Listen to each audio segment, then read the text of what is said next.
Shivaji Maharaj 100% secular હતા, ક્યારેય કોઈ મસ્જિદ પર હુમલો નહોતો કર્યો. નીતિન ગડકરી. કેન્દ્રીય માર્ગ અને પરિવહન મંત્રી નીતિન ગડકરીએ છત્રપતિ શિવાજી મહારાજને 100% સેક્યુલર એટલે કે ધર્મનિરપેક્ષ શાસક ગણાવ્યા છે. તેમણે કહ્યું કે શિવાજી મહારાજ ધર્મનિરપેક્ષ મૂલ્યોમાં માનનારા શાસક હતા. શિવાજી મહારાજ પર એક પુસ્તકનું વિમોચન કરતા નીતિન ગડકરીએ કહ્યું કે ભારતીયોના દિલમાં તેમનું વિશેષ સ્થાન છે. તેઓ મારા અને મારા માતા પિતા માટે પણ વિશેષ સ્થાન ધરાવે છે. આજે સેક્યુલર શબ્દ ખૂબ પ્રચલિત છે, પરંતુ અંગ્રેજી શબ્દકોશમાં સેક્યુલર શબ્દનો અર્થ ધર્મનિરપેક્ષ નથી, પરંતુ ધર્મનિરપેક્ષનો અર્થ એ છે કે તમામ ધર્મોનું સમાન રીતે સન્માન કરવામાં આવે. છત્રપતિ શિવાજી મહારાજે પોતાનું જીવન લોક કલ્યાણ માટે સમર્પિત કર્યું અને ધર્મનિરપેક્ષ મૂલ્યો સાથે કામ કર્યું.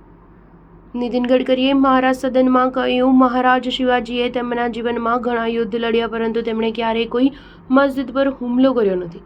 તે હંમેશા મહિલાઓને માન આપતા હતા. તેઓ પ્રજાને સમર્પિત શાસક હતા.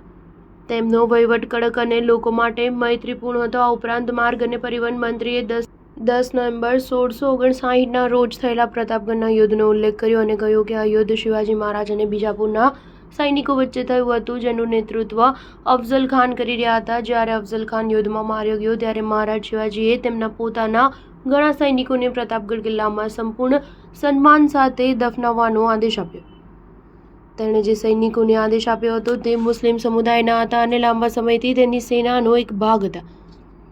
આ વિશે વધુ વાત કરતા નીતિન ગડકરીએ કહ્યું હતું કે આ દુર્ભાગ્યપૂર્ણ છે. જ્યારે પણ કોઈ મોટો નેતા બને છે ત્યારે તે જાતિ અને ધર્મની વાત કરવા લાગે છે. હું લોકોને ચેતવણી આપું છું કે જાતિ અને ધર્મ વિશે વાત ન કરો. સ્ટાર ન્યૂઝ 7 હંમેશા સચ્ચાઈની સાથે.